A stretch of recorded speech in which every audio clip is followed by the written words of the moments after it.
Como já foi dito, nós vamos continuar nas mensagens baseadas nos milagres que Jesus fez e que estão relatados no Evangelho de João. Jesus, como acabámos de cantar, ele é grande. Grande em amor, grande em misericórdia, grande em poder. E é este grande Deus, o nosso grande Deus, que nós queremos conhecer e engrandecer. E o livro de João nos ajuda a conhecer melhor Jesus. Quem ele é, o que ele faz, o que ele irá fazer. E os milagres revelam realmente o seu poder e a sua glória. Nós já falámos aqui dos dois primeiros milagres que estão relatados no Evangelho de João. O primeiro, que é indicado como o primeiro que Jesus fez, foi a transformação da água em vinho, lá nas bodas de Caná. Aí Jesus mostrou que ele é todo-poderoso, mas também que ele opera no seu tempo, quando quer, como quer, segundo a sua vontade. E quando ele opera, aquilo que ele faz é perfeito. É mais que perfeito. Nós ficamos até admirados, como o vinho que ele dá é muito melhor do que aquele que pode ser produzido nas melhores adegas. E aqui vinho, vamos entender isso no sentido espiritual. Todas as bênçãos que ele tem para nós são muito melhores do que aquelas que o homem possa produzir. No segundo milagre foi a cura do filho de um oficial do rei Herodes. E mesmo à distância, aquele homem que estava desesperado viu e pôde saber que o seu filho estava curado. O seu filho estava à morte, como ele dizia, mas Jesus ordenou essa mesma cura, porque ele é o único que tem poder para fazer isso. E ele disse, o teu filho está bem. E aquele homem, diz o texto, que creu na palavra de Jesus. Creu na palavra de Jesus. E quando falámos sobre esse milagre que Jesus operou, nós falámos também sobre a fé, vendo que há pessoas que têm fé nelas próprias, há outras que têm fé só naquilo que veem, mas há aqueles que têm fé na palavra de Jesus. E esses veem realmente o poder de Deus manifestar-se e veem a glória de Deus. Hoje vamos falar então sobre uma outra cura, a cura de um paralítico. O paralítico estava em Betesda e está no capítulo 5 de João, aquilo que nós hoje vamos falar. E nosso propósito é precisamente esse, é, olhando para este texto, ver um pouco mais acerca de quem é o nosso Salvador, quem é o nosso Senhor Jesus. Então vamos ler João capítulo 5, a partir do versículo 1. João 5:1, e diz assim: depois disso, havia uma festa entre os judeus, e Jesus subiu a Jerusalém. Ora, em Jerusalém, há próximo à porta das ovelhas um tanque, chamado em hebreu Betesda, o qual tem 5 alpendres. Nestes jazia grande multidão de enfermos, cegos, coxos e paralíticos, esperando o movimento das águas. Porque um anjo descia em certo tempo ao tanque e agitava a água. E o primeiro que ali descia, depois do movimento da água, sarava de qualquer enfermidade que tivesse. E estava ali um homem que havia 38 anos se achava enfermo. E Jesus, vendo este deitado, e sabendo que estava neste estado havia muito tempo, disse-lhe: queres ficar são? E o enfermo respondeu-lhe: Senhor, não tenho homem algum que, quando a água é agitada, me coloque no tanque. Mas enquanto eu vou, desce outro antes de mim. Jesus disse-lhe: levanta-te, toma a tua cama e anda. Logo aquele homem ficou são e tomou a sua cama e partiu. E aquele dia era sábado. Então os judeus disseram àquele que tinha sido curado: é sábado, não te é lícito levar a cama. Ele respondeu-lhes: aquele que me curou, ele próprio disse: toma a tua cama e anda. Perguntaram-lhe: quem é o homem que te disse: toma a tua cama e anda? E o que fora curado não sabia quem era, porque Jesus se havia retirado em razão de, naquele lugar, haver grande multidão.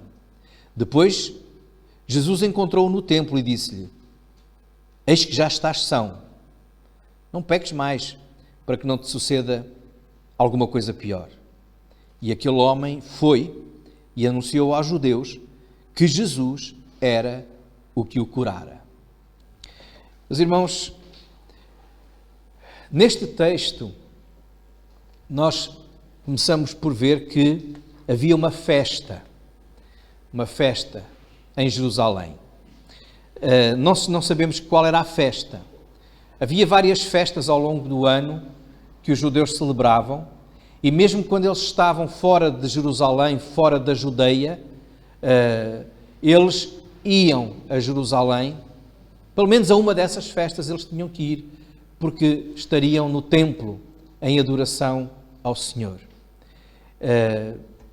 Eles vinham para a festa da Páscoa, vinham para a festa do Pentecostes, festa dos tabernáculos, e Jesus também veio da Judeia, veio da Galileia para a Judeia, para especificamente estar em Jerusalém, onde estava o templo, para participar na festa. Era claro que Jesus tinha muito mais propósitos, muito mais alargados, muito maiores do que apenas participar na festa. Ele estava ali para abençoar pessoas. E o que nós encontramos aqui é que ele vai ao encontro de um homem que está paralítico. Jesus podia ir para o templo sem ter de passar por aquele lugar onde estava uma multidão miserável, queixando-se, lamentando-se e à espera de uma graça de Deus, de serem tocados pela misericórdia de Deus ou pela misericórdia de um anjo, que eles não sabiam sequer o que é que era bem. Diz lá que eles estavam, Jesus passa por um lugar que tem um tanque, o tanque chamado Betesda. O nome Betesda, ou a palavra Betesda, significa lugar de misericórdia. Então, as pessoas estavam ali à espera de misericórdia. Mas Jesus não precisava de passar ali, mas ele foi por ali mesmo. Porquê? Porque ele sabia que havia ali alguém em quem ele queria tocar. Alguém que ele queria manifestar a sua glória e mudar a sua vida. Era este paralítico. Jesus foi ao encontro daquele lugar. Aquele lugar onde uma grande multidão vivia presa. Havia lá cegos, coxos, paralíticos, mas todos eles tinham uma característica. Eles estavam todos presos, paralíticos, àquela situação que poderíamos dizer até de superstição. Porque se os irmãos pensarem bem, e se nós pararmos um pouco para analisar aquilo que está aqui escrito, nós vamos ver, será que acontecia mesmo aquilo? Será que vinha mesmo um anjo, que Deus mandava um anjo para agitar a água e a primeira pessoa que fosse curada, a primeira pessoa que entrasse na água era curada? Vamos imaginar o quadro. Uma multidão de gente, uns deitados no chão, outros gemendo, outros cegos, à espera. Como é que o cego ia ver que a água era agitada, não é? Mas estavam todos ali à espera de qualquer coisa. É muito natural que aquilo que estava a acontecer era uma crença, uma crendice, uma superstição. Dizia-se que. Então as pessoas iam para lá. As pessoas, para resolverem os seus problemas, ainda hoje é assim, vão a qualquer lugar. Não importa. Se disserem que uma planta qualquer cura as doenças todas, as pessoas vão à procura do aloe vera e tomam aloe vera para tudo, não é? Outros, se disserem que a argila cura tudo, vão e tomam a argila para tudo. Até para a queda do cabelo, para a dor de barriga, para tudo. As pessoas acreditam. E diz aqui que aquela gente estava ali. Provavelmente nada daquilo acontecia. Porquê? Porque, irmãos, vamos pensar. É assim que Deus cura? Deus brinca com as pessoas? Imaginem, Deus a rir lá no céu, se agora vou agitar a água, vou mandar o anjo, vai lá, agita a água. E o anjo ia, agitava a água, e Deus ficava-se a rir, com aquelas pessoas todas a atropelarem-se umas às outras, os paralíticos a querer andar e não conseguem, e outros passavam por cima, e Deus ria-se Porque, ainda por cima, só um tinha o prémio. O primeiro que chegasse era curado de todos os males. Não condiz com o Deus da Bíblia. Esta descrição de milagre não condiz com o Deus da Bíblia. Irmãos, e isto faz-nos pensar. Hoje em dia, há muita gente presa a superstições, a crendices, pensando que Deus está a fazer a coisa de uma determinada maneira, acreditando naquilo, mas se analisassem as Escrituras, iriam ver que não é assim que Deus opera. Não é assim que Deus trabalha. Mas eles ficavam presos a essa superstição, agarrados não só à sua doença, mas também àquilo que os prendia, à ignorância até das próprias Escrituras. Quantos e quantos hoje não pensam que se forem a um determinado lugar, rastejando, vão encontrar a bênção de Deus? Há poucos dias isso aconteceu em Fátima. Se conhecessem as Escrituras, veriam que Deus não atua assim. Porque as Escrituras dizem para nós não fazermos imagens, para não nos dobrarmos diante delas, para não prestarmos culto às imagens. Não é assim que Deus abençoa. Se conhecessem as Escrituras, não ficavam agarrados a uma tradição, a uma superstição, a uma crendice que não vem de Deus. Quantos e quantos não pensam que, porque alguém lhes disse, em tal lugar há milagres, vai lá, tens é que provar a tua fé, e para provares a tua fé tens que dar muito dinheiro? Não é assim que Deus faz. E ficam presos a crendices e a superstições, pensando que vão encontrar alguma coisa que Deus não está lá a fazer coisa nenhuma. Paralisia. Sim, este homem e muitos outros. Mas era paralisia espiritual. Cegueira, sim, mas cegueira espiritual. E este estava ali já há 38 anos. 38 anos à espera de qualquer coisa. Mas quando nós estamos à espera, e quando nós estamos perdidos, e quando não há solução, acontece isto que aconteceu aqui. Jesus foi ao seu encontro. Reparem, o Senhor Jesus olhou para aquele homem que estava ali deitado, sozinho, provavelmente, mendigando, e foi ao seu encontro. É isso que o Evangelho nos mostra. É isto que a boa nova de Jesus fala. É Deus vindo ao nosso encontro. Aliás, o Evangelho de João é isto. Logo no princípio, Deus veio, fez-se homem, não é? João 1,14.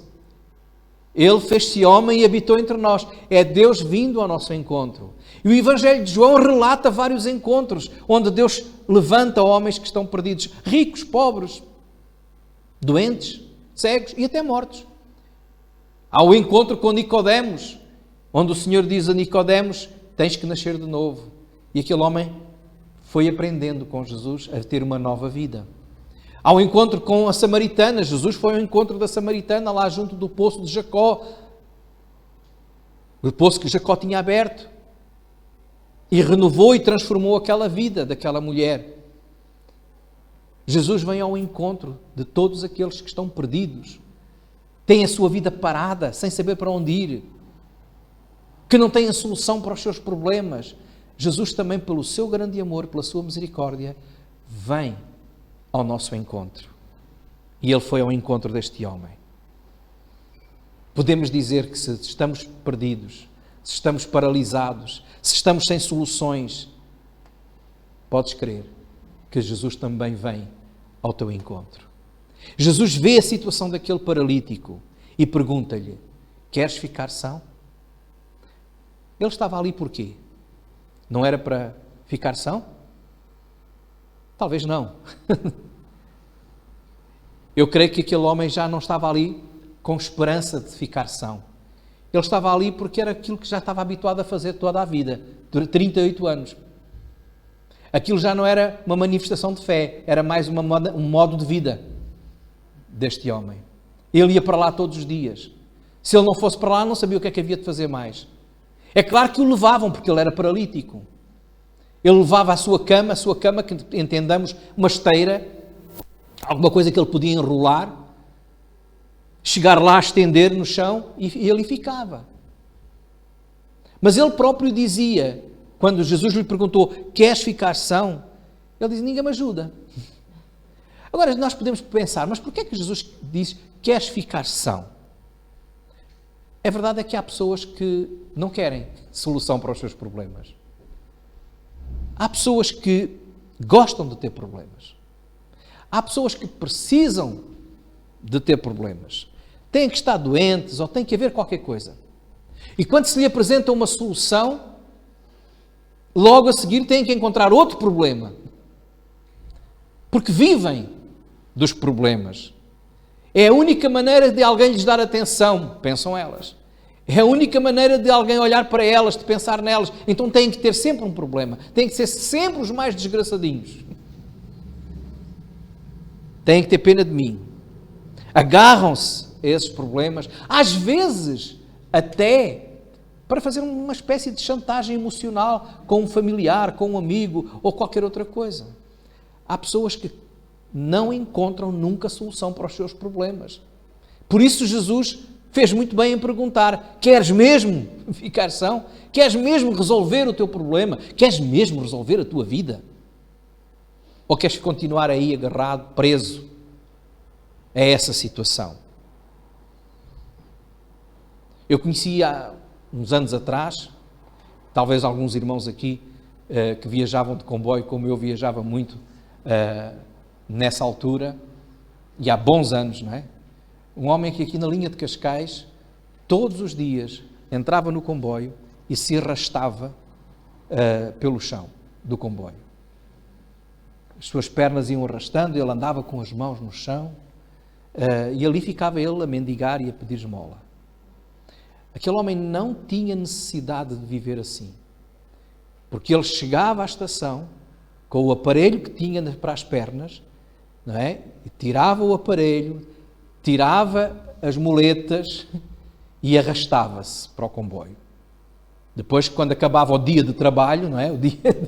Voltava a pôr aquelas muletas, voltava a pôr aquele aparelho e podia andar. Tinha subsídios, tinha ajudas, não tinha necessidade, mas ele vivia da sua miséria. Ele vivia do seu estado de deficiência. E há muitas pessoas que precisam, que querem viver assim. Mesmo no estado espiritual. Quando se apresenta a solução em Cristo Jesus, quando se apresenta a solução na palavra de Deus, rejeitam, não querem, deitam fora, porque é uma maneira de alimentar. Por isso Jesus fez muito bem em perguntar, e tem cabimento essa pergunta, queres ficar? Irmãos, que problemas é que nós temos? Do que é que nós nos queixamos? Será que Jesus também está a dizer, queres mesmo ficar bom? Queres mesmo resolver essa situação? Olha, o homem não respondeu. O que é que o homem disse? Em vez de responder, ele queixou-se. Ninguém me ajuda. Ninguém pensa em mim. Ninguém se lembra de mim. São todos uns egoístas. Vão todos à frente. Ninguém me carrega. Foi o que ele disse. Eu estou sozinho. Não tenho ninguém. E às vezes há pessoas que ficam assim a lamentar-se. Mas há aqui uma solução. Mas eu não tenho ninguém. Mas está aqui Cristo. Mas eu não tenho ninguém. Mas Jesus é a resposta. Mas eu não tenho ninguém. E ficam assim. Ou seja, eu venho para aqui, mas nunca me vai acontecer nada porque ninguém me ajuda. E estão a rejeitar a grande ajuda que Jesus está a oferecer. 38 anos de fé? Não. 38 anos, sim, de um modo de vida. Mas Jesus, não olhando para a condição daquele homem, de fé ou não fé, pela sua graça, pela sua misericórdia, dirige-se ao homem e diz: levanta-te, toma a tua cama, pega na tua cama e anda. E aquele homem, naquele momento, sentiu realmente o poder de Deus, a graça de Deus, a verdadeira misericórdia, a misericórdia de Deus. E diz o texto que logo, de imediato, naquele momento, ele ficou são, levantou-se, enrolou provavelmente a sua esteira, não é, a sua cama, e foi-se embora. O que é que Jesus disse a este homem? No fundo, o que Jesus disse foi: ergue-te, arruma as coisas e vai à vida. Vai viver. Mas ele teve que fazer alguma coisa. Teve que se erguer, teve que confiar na palavra de Deus, pelo menos naquele momento, e fazer alguma coisa. E a resposta do Senhor foi imediata. Ele pôde ver logo Deus operar. Mas a verdade é que ele foi embora, diz lá, e partiu. O versículo diz, e partiu. Foi-se embora. Não perguntou quem era, não disse muito obrigado. Foi-se embora. Jesus também não queria publicidade, também se foi embora. Mas ele podia ter tempo. Mas quem és tu? Não é? Alguma coisa. A verdade é que ele nem um obrigado, nem nada. Ele não quis conhecer quem o tinha curado. E é assim que acontece muitas vezes hoje. Há pessoas que querem as bênçãos de Deus, querem os milagres de Deus, querem a operação de Deus na sua vida, mas não querem conhecer Deus. Querem o que Ele dá, mas não o querem a Ele. E este homem foi assim. E quando não se tem Jesus e quando não se conhece Jesus, depois também não se tem resposta para aqueles que perguntam o que é que nos aconteceu ou o que é que nos está a acontecer. E no caminho ele encontra os judeus legalistas agarrados à lei, que eram zelosos de tudo aquilo que se podia e não podia fazer no sábado. Tão zelosos que até exageravam. A lei até dizia que o sábado podia ser quebrado em certas condições de vida ou de morte, até de um animal. Se o animal precisava de ser socorrido, podia ser quebrado o sábado. Mas eles não quiseram saber. Não é lícito levares a tua cama.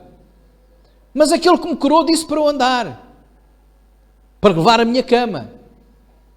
E reparem, eles estavam tão cegos que eles, mesmo, porque por certo conheciam aquele homem, 38 anos no mesmo sítio, não é? Eles o conheciam, nem sequer disseram, como é que tu estás a andar? O que é que te aconteceu? Só estavam preocupados é que ele estava a quebrar a lei. Nem sequer perguntaram, porque o homem diz, aquele que me curou, foi ele que me disse, toma a tua cama e anda. Qual era a pergunta lógica? Quem é que te curou? Não, a pergunta foi, quem é que disse, toma a tua cama e anda? Quem é que te mandou desobedecer? Quem é que te mandou sair da tua religião, das tuas coisas que nós temos ensinado? E o homem não sabia dizer quem era. Há muita gente assim. Há muita gente que recebe bênçãos de Deus, milagres de Deus, mas não sabem quem é Deus. Não conhecem Jesus. E nem sequer estão preocupados em conhecer. Querem é viver a sua vida. Mas foi isso que Jesus ofereceu. Mas Ele oferece muito mais. E diz o texto que o Senhor Jesus volta a encontrar este homem. Há um segundo encontro. E neste segundo encontro, o Senhor Jesus, lá no templo, diz a este homem, porque Jesus não desistiu dele, resolveu o seu problema físico, mas ele agora quer resolver o seu problema mais profundo, que é o problema espiritual. E diz, já estás curado. Já estás curado. No versículo 14. Não peques mais, para que te não suceda alguma coisa pior. Jesus ergueu este homem da sua situação miserável. Mas Jesus agora quer erguê-lo a algo muito mais elevado. Qual é a coisa pior que podia acontecer do que estar paralítico? Que coisa pior do que viver 38 anos deitado no chão, sem se poder mexer? Que coisa pior! O Senhor Jesus, ao dizer estas palavras a este homem, Ele não está a dizer que sempre que a gente peca vai receber um castigo de Deus. Não é isso. Jesus também disse à mulher que tinha sido apanhada em adultério, vai e não peques mais. E continua a dizer a cada um de nós, não peques mais. Mas é algo muito mais profundo do que viver uma vida cristã onde a gente continua a pecar, porque somos pecadores. O que Jesus está a dizer é: não vivas mais nessa tua situação de pecador sem arrependimento. Não vivas pecando, abandonando Deus e rejeitando a Deus, apenas ligado a coisas e interesses materiais e terrenos. O pior pecado é o pecado da incredulidade, é o pecado da rejeição de Jesus, de não encontrar em Cristo o Senhor e Salvador da sua alma. E a coisa pior que pode acontecer, o que é que pode acontecer pior? É a condenação eterna. É o inferno. Reparem, nós não lemos todo o texto, mas se nós continuássemos a ler o texto, o Senhor Jesus vai se manifestar aqui. Ele vai dizer quem Ele é. E o que é que Ele é? Diz o texto nos versículos 16 a 18. Por esta causa os judeus perseguiram Jesus, porque o homem depois foi dizer aos judeus que Jesus é que o tinha curado, não é? E tinha mandado andar com a cama. E os judeus foram atrás de Jesus para o perseguir e meterem na prisão e matar também, que era essa a intenção. E o versículo 16 diz que eles procuravam matar Jesus porque fazia estas coisas no sábado. Até Jesus não podia curar no sábado, não é? E Jesus respondeu: meu Pai trabalha até agora. João 5,17. Meu Pai trabalha até agora e eu trabalho também. Por isso, pois, os judeus ainda mais procuravam matá-lo, porque não só quebrantava o sábado, mas também dizia que Deus era o seu próprio Pai, fazendo-se igual a Deus. Jesus está aqui a manifestar-se como sendo o próprio Deus. Dizer meu Pai, dizer que Ele era o Filho de Deus, era dizer não apenas que Ele era uma criatura, um Filho de Deus, era mais, havia uma intimidade. Ele vai falar nisso. Ele vai criar no discurso que se segue uma grande identificação, dizendo Ele e o Pai são são o mesmo. Eu sou Deus que tem toda a autoridade para fazer o que eu quero. O versículo 21 diz: assim como o Pai ressuscita os mortos e os vivifica, assim também o Filho vivifica aqueles que quer. E também o Pai a ninguém julga, mas deu ao Filho todo o juízo, para que todos honrem o Filho como honra o Pai. Quem não honra o Filho não honra o Pai que o enviou. Ou seja, esta identificação entre o Pai e o Filho. E Jesus está a dizer: eu sou aquele que vocês estão a rejeitar, que não honram, que não glorificam, mas que faço aquilo que eu quero, porque faço aquilo que o Pai também quer. Agora, Jesus continua. E quando chega ao versículo 24, ele diz assim: na verdade vos digo, que quem ouve a minha palavra e crê naquele que me enviou, tem a vida eterna, e não entrará em condenação, mas passou da morte para a vida. Em verdade vos digo, que quem ouve, que vem a hora, e agora é, em que os mortos ouvirão a voz do Filho de Deus, e os que a ouvirem viverão. Porque como o Pai tem a vida em si mesmo, assim deu também ao Filho ter a vida em si mesmo. E deu-lhe o poder de exercer o juízo, porque é o Filho do homem. Não vos maravilheis disso, porque vem a hora em que todos os que estão nos sepulcros ouvirão a sua voz, e os que fizeram o bem sairão para a ressurreição da vida, e os que fizeram o mal para a ressurreição da condenação. Quem crê nele não entrará em condenação, dizia ele no versículo 24. E aqui diz: uns irão ressuscitar para a condenação. Isto é o pior que pode acontecer. É disto que Jesus está a dizer ao homem: olha, não te vai acontecer coisa pior. E a coisa pior é a eternidade no inferno. O Senhor Jesus concedeu-lhe a graça de o erguer.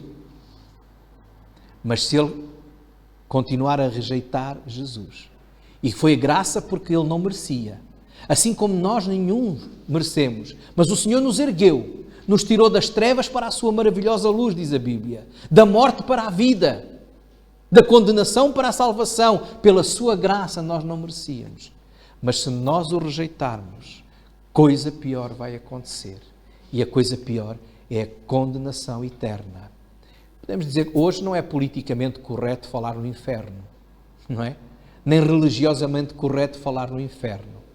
Muitas são as teorias que dizem Deus ama, Deus faz bem, mas nunca deixará que alguém vá para o inferno. Mas não é o que a Bíblia diz. Não é o que está aqui. Se nós não fizermos as pazes com Deus, se nós não nos arrependermos do nosso pecado e o confessarmos como Senhor e Salvador, não teremos a vida eterna. Porque é o que diz aqui, quem tem o Filho tem a vida. E não entrará em condenação. Mas também em João capítulo 3 diz, quem não tem o Filho de Deus já está condenado. Quem crê nele não é condenado, mas quem não crê já está condenado. Irmãos, qual é a nossa situação?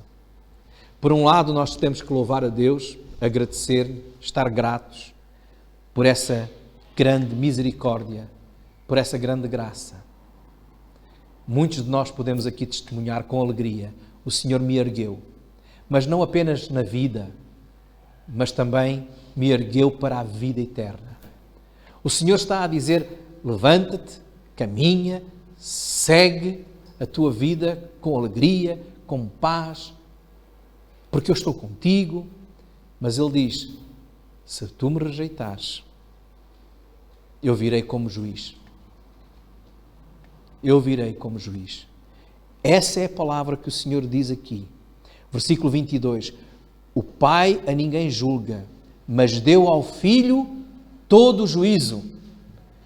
O Filho de Deus veio a primeira vez para morrer, para salvar. Em breve.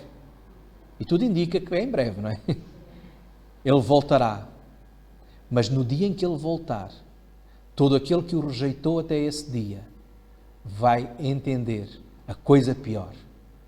E a coisa pior é cair, é ser alvo da ira de Deus, da qual Ele nos quer livrar agora, se crermos no Senhor Jesus.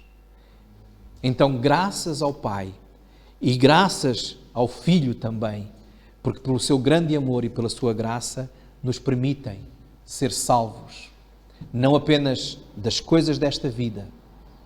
A nossa esperança não é só para coisas desta vida. Paulo diz, se esperarmos em Cristo só nesta vida, somos os mais miseráveis de todos os homens. O Senhor Jesus tem poder para te erguer, para resolver os teus problemas, mas se for só isso que tu buscas em Cristo, coisa pior vai acontecer. Por isso, hoje é o dia e hoje é a hora de dizer, Senhor, eu me arrependo dos meus pecados, eu me arrependo da minha condição miserável de pecador, das minhas superstições, da minha pouca fé, da minha incredulidade, da minha desobediência, mas eu quero seguir contigo porque eu creio que tu és o Senhor e Salvador. Aí pode ficar alegre e descansado. Coisa pior não vai acontecer. Que o Senhor vos abençoe. Amém.